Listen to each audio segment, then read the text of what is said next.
और उसे अपने साथ ले जाने पर मजबूर करती है। इसके बाद वे अपने कुत्तों को साथ लेकर पूरी तैयारी करके आंखों पर पट्टी बांधकर वहां से निकल जाते हैं। वे काफी दूर चले जाते हैं। ऑक्टावियो एक बिल्डिंग में जाता है और पता करता है कि हम कहां तक पहुंच गए हैं और आगे कितना सफर बाकी है। वह एक कमरे में जाकर उसकी खिड़की तोड़कर वहां से कुछ कागजात उठाता है और अपने नक्शे के मुताबिक देखता है कि हमारा कितना सफर बाकी है। इसके बाद जब वे अगले चौक पर पहुंचते हैं तो वहां पर वह मखलूक उन पर हमला कर देती है। कुत्ते जो हैं वे उस मखलूक को देखकर भौंकने लग जाते हैं और अपनी फैमिली से दूर हो जाते हैं। इसके बाद राफे अलग हो जाता है और वह कुत्तों को पुकार रहा होता है और उनके पीछे पीछे चल रहा होता है। कुत्तों को पुकारते हुए वह कह रहा होता है कि तुम इधर आओ, किधर जा रहे हो। वहां से उन्हें अजीब अजीब सी आवाजें सुनाई देती हैं जो बहुत ही मोहब्बत भरे लहजे में कह रही होती हैं कि तुम अपनी आंखों से पट्टी हटाओ और आजाद हो जाओ और हम एक नई दुनिया में चले जाते हैं ताकि हम लोग वहां जाकर बसें। अब यहाँ पर सारी की सारी फैमिली लड़खड़ा जाती है और परेशान हो जाती है कि यह क्या हो रहा है। किसी को कुछ समझ नहीं आ रहा होता कि हमें क्या करना है और क्या नहीं। अचानक राफे अपने जज्बात से बेकाबू होकर अपनी पट्टी उतार देता है और उस मखलूक को देख लेता है। इसके बाद वह इतना गमजदा हो जाता है कि वह पास खड़ी हुई कार में अपना सिर मार देता है। शीशा टूटकर उसके सिर में लग जाता है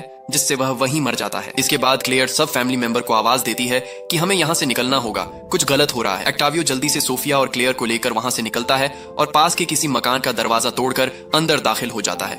दूसरी तरफ रोबर्टो और लीजाबेल राफे को ढूंढ रहे होते हैं। तभी वे उसे ढूंढते हुए कारों को टटोलते हुए राफे के पास जाते हैं। राफे के पास उसके कुत्ते खड़े होते हैं जो बहुत ही परेशानी में राफे के वालिद को हाथ पर काट लेते हैं और जख्मी कर देते हैं। इसके बाद रोबर्टो गिर जाता है। लीजाबेल उसे उठाती है। ऑक्टावियो आवाज लगाता है और सीटी भी बजाता है कि सभी लोग अंदर आ जाएं। उसकी वालिदा फौरन रोबर्टो को लेकर उस कमरे की तरफ जाती है और सभी लोग कमरे में बंद हो जाते हैं। फिर वे उस बिल्डिंग में चले जाते हैं। कमरे का दरवाजा बंद करके खुद को अंदर सुरक्षित कर लेते हैं। जब वे सभी लोग अपनी अपनी पट्टी खोलते हैं तो रोबर्टो के हाथ से खून बह रहा होता है। ऑक्टावियो कहता है कि मेरे पास इस जख्म का इलाज है, मैं इस पर मरहम लगा सकता हूँ अगर आप प्यार से कहें। तो लीजाबेल आगे बढ़ती है और वह गर्म पानी से उसके जख्म को धोने लगी है। तभी रोबर्टो कहता है कि यह हमारे साथ अच्छा नहीं हुआ, अगर हम दोबारा बाहर गए तो वे लोग हमें मार देंगे। दूसरे सभी लोग एक जगह इकट्ठे होकर बात कर रहे होते हैं कि आखिर उस मखलूक को कैसे हराया जाए। तब क्लेयर कहती है कि पता नहीं क्या होगा। वे सब कुछ सुन रहे होते हैं जैसे वे हर वक्त हमारे पास हों। हमारे बड़ों की बातें बोलकर हमें भटकाते हैं ताकि हम उनके चंगुल में फंस जाएं। ऑक्टावियो कहता है कि फिजिक्स में, क्वांटम मैकेनिक्स में यह चीज साफ तौर पर बताई गई है कि आवाजों को इस तरह मिलाकर एक अजीब सी आवाज बनाई जा सकती है। रोबर्टो को यह बात अच्छी नहीं लगती।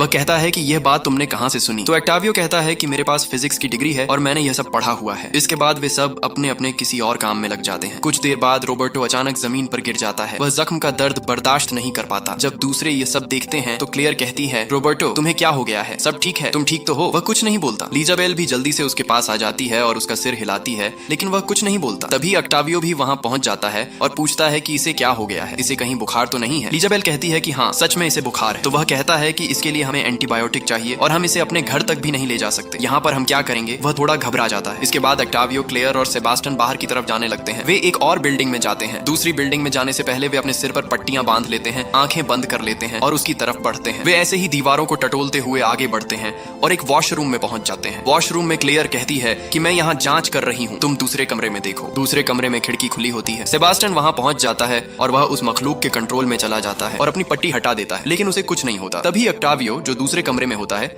वह पूछता है कि सेबास्टियन क्या मैं यहाँ आ सकता हूँ, कोई खिड़की खुली तो नहीं है। तो वह कहता है हाँ तुम आ सकते हो, सब ठीक है। जैसे ही वह उस कमरे में आता है और आकर अपनी पट्टी हटाता है तो वह एक खिड़की से उस मखलूक को आते हुए देखता है। वह तुरंत गमजदा हो जाता है और पास पड़ी कोई लोहे की सलाख उठाकर अपने पेट में मारता है और गिर जाता है और वहीं मर जाता है। इतने में जब क्लेयर उसकी आवाज सुनकर वहां पहुंचती है तो सेबास्टियन बहाने बनाने लगता है कि पता नहीं क्या हो गया, इसने उस मखलूक को देख लिया है इसलिए ये मारा गया है। तब क्लेयर कहती है कि हमें यहाँ से निकलना होगा। वे वापस पहुंचते हैं तो रोबर्टो पूछता है कि सेबास्टियन कहाँ है। क्लेयर नहीं में सिर हिलाती है जिससे वह बहुत ही गमजदा हो जाता है। क्लेयर उसे हौसला देती है कि आपके लिए एक एंटीबायोटिक मिल गई है, यह आपके हाथ को ठीक कर देगी। रोबर्टो को थोड़ा हौसला होता है और वह शांत हो जाता है। इसके बाद वे वहां से निकलकर अपने घर की तरफ रवाना होते हैं। सेबास्टियन उन सबको रास्ता दिखा रहा होता है और बाकी सभी लोग उसके पीछे चल रहे होते हैं। तभी उन्हें एक मोटरसाइकिल के आने की आवाज सुनाई देती है और वे तेज रफ्तार से मोटरसाइकिल को अपनी तरफ आते हुए महसूस करते हैं। तभी सेबास्टियन कहता है वे लोग आ चुके हैं, हमें जल्दी यहाँ से भागना होगा। जैसे ही वे वापस मुड़ते हैं एक मोटरसाइकिल वाला तेजी से उनकी तरफ आता है और वह टक्कर मारने ही वाला होता है कि वे जल्दी से दूसरी गली में मुड़ जाते हैं।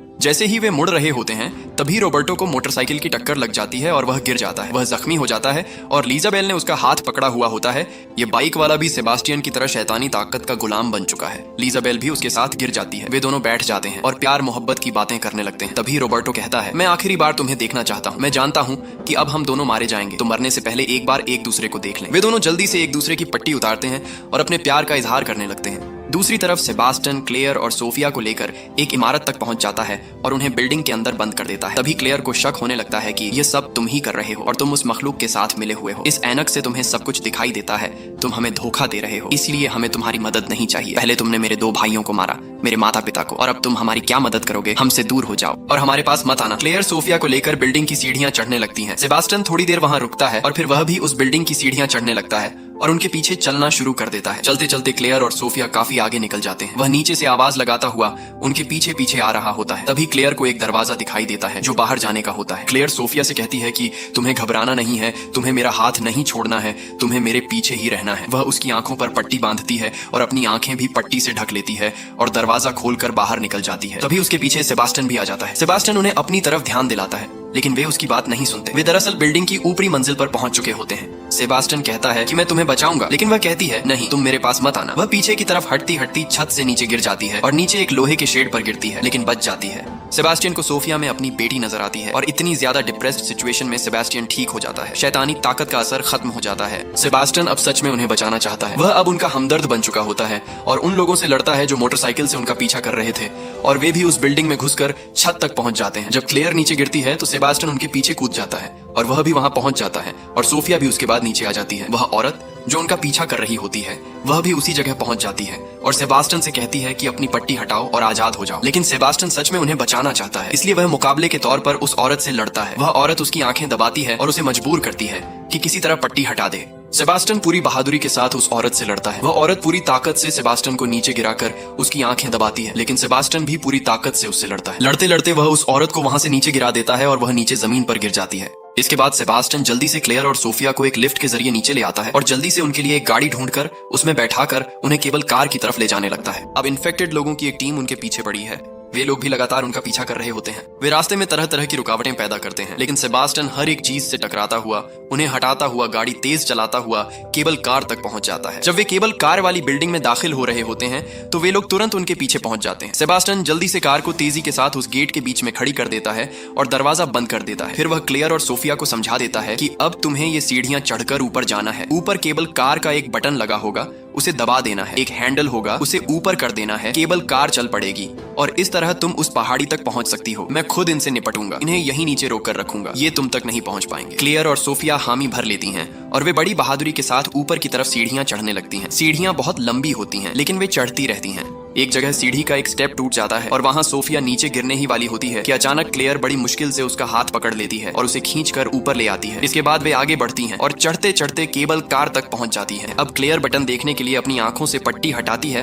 वहां वे देखती हैं कि चारों तरफ सन्नाटा है और उन्हें बहुत डर भी लगता है और नीचे गिरने का भी बहुत डर होता है। इसलिए वे बड़ी बहादुरी के साथ खुद को संभालते हुए, हर चीज को टटोलते हुए केबल कार तक पहुंचती है और जल्दी से उस बटन को दबा देती है और साथ लगे हैंडल को ऊपर कर देती है। केबल कार चल पड़ती है, लेकिन बदकिस्मती से केबल कार तक पहुंचने वाली सीढ़ी टूट चुकी होती है और केबल कार बिल्डिंग से थोड़ी दूर से गुजर रही होती है। उन्हें बहुत मुश्किल होती है कि वे उसमें कैसे सवार हों। उधर दूसरी तरफ सेबास्टियन उन लोगों से लड़ता है और पूरी बहादुरी के साथ उनका सामना करता है। सबसे पहले वह कार की टंकी का ढक्कन खोलकर एक कपड़े को आग लगाकर उसमें फंसा देता है ताकि तेल में आग लग जाए। जैसे ही वे लोग उस कार के ऊपर से गुजरकर उसकी तरफ आने लगते हैं तो यह उनके लिए एक रुकावट बन जाता है। ऐसा ही होता है, जैसे ही वे कार पर चढ़ते हैं तो कार की ऑयल टंकी में आग लग जाती है और एक आदमी जल्दी से पीछे की तरफ कूद जाता है और वे थोड़ी देर के लिए रुक जाते हैं। फिर वे दोबारा हमला करते हुए आगे बढ़ते हैं और उस कार को पार करके सेबास्टियन तक पहुंच जाते हैं। उनमें से एक व्यक्ति सेबास्टियन से कहता है कि तुम इन्हें आजाद होने दो, अब क्यों हमारे साथ लड़ रहे हो? तुम तो हमारे साथी थे, तुम इनके साथ क्यों मिल गए हो? हमारे साथ वफादारी करो और इन्हें आजाद होने दो। हम सब एक साथ रहेंगे,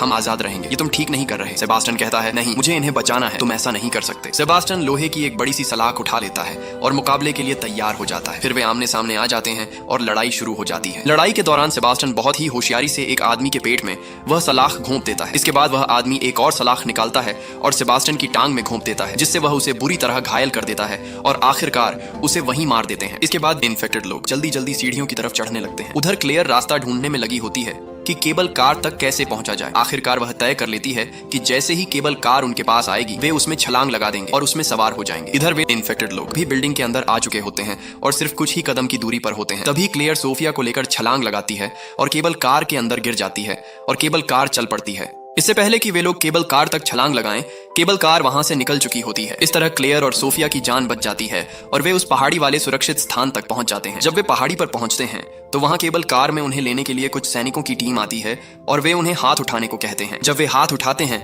तो सैनिक टॉर्च से उनकी आंखें चेक करते हैं कि वे कहीं संक्रमित तो नहीं हैं। इसके बाद वे उन्हें केबल कार से उतारते हैं और मुख्य हॉल की तरफ ले जाते हैं। जब वे मुख्य हॉल में दाखिल होते हैं तो वहां बहुत सारे लोग मौजूद होते हैं, बच्चे, बूढ़े, औरतें, जवान, हर तरह के लोग अपने अपने काम में लगे होते हैं। सोफिया की माँ भी वहां मौजूद होती है। जैसे ही उसकी नजर सोफिया पर पड़ती है वह उसे दूर से पुकारती है, सोफिया, सोफिया, इधर आओ। सोफिया जब देखती है कि वह उसकी माँ है तो वह भी तड़प के साथ उसकी तरफ दौड़ती है। लेकिन इससे पहले कि वे एक दूसरे से गले मिलें, कुछ सैनिक सोफिया की माँ को रोक लेते हैं कि हो सकता है यह संक्रमित हो, पहले इसकी जांच की जाएगी। लेकिन उसकी माँ की तड़प देखकर दूसरा सैनिक इशारा करता है कि जाने दो। इसके बाद माँ और बेटी एक दूसरे से गले लगते हैं और लंबे समय तक अपने प्यार का इजहार करते हैं। इसके बाद दूसरा सैनिक क्लेयर से कहता है, आओ चलें। वह उसे वहां एक मेडिकल डॉक्टर के पास ले जाता है जहां क्लेयर का पूरा मेडिकल चेकअप किया जाता है। डॉक्टर उसकी आंखों में अच्छी तरह टॉर्च डालकर जांच करती है कि कहीं वह संक्रमित तो नहीं है। तो क्लेयर उससे पूछती है कि आप ऐसा क्यों कर रही हो। वह कहती है, चुप रहो। जब उसकी आंखें ठीक हो जाती हैं तो वह एक सिरिंज की मदद से उसके हाथ से खून निकालती है टेस्ट के लिए। क्लेयर उससे पूछती है, आप मुझे साफ साफ बता दीजिए कि आप क्या कर रही हो, मैं खुद एक डॉक्टर हूँ, हो सकता है कि मैं आपकी मदद कर सकूं। इसके बाद वह डॉक्टर से बताती है